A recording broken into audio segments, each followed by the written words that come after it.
رئيس بلدية الشعب في قرية الكسرة غياث العجيل. منذ تأسيس البلدية في 1/5/2018 قمنا بمجموعة من المشاريع.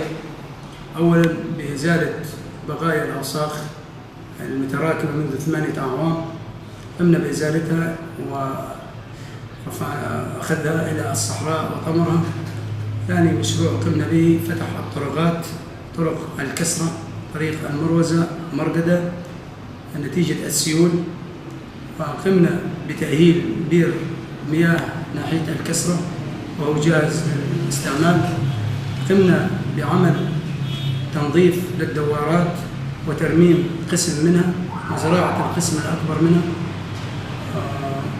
وقمنا بحملة النظافة على خط الكسرة بدءا من قرية الهرمشية إلى قرية الأصحوة، ومستمرين بالعمل باتجاه الحميدة والحوايج. وقمنا بتشكيل لجنة من أجل إنجاز ملف المخالفات وتجهيزه بكروكيات وتقديمه للجنة الخدمات. قمنا بقمع عدة مخالفات وتسويتها، مخالفات بناء. قامت الضابطة في بلدية الشعب بالكسرة بضبط مجموعة من المواد الفاسدة وتم إتلافها.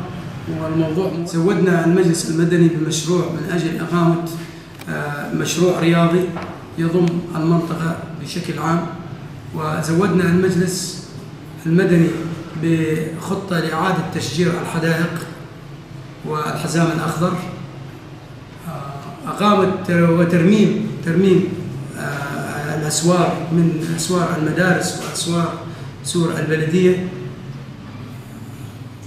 وفي النهاية نناشد الجهات المعنية والمنظمات الإنسانية بتقديم الدعم من آليات ووسائل النقل لدعم البلديات من أجل إنجاز أعمالها، لأن البلدية ركيزتها الأساسية هي وسائل النقل، والركيزة الأساسية والأهم هي الآليات من غلابات وتركسات، لأنه عملنا على الأرض، فالعمل على الأرض العمل البلديات يحتاج إلى آليات. فعندما توجد الآلية وأن وجدت الآلية جميع شغل البلدية، جميع البلدية تشتغل، جميع عناصرها يشتغلون، مجرد وجود الآلية.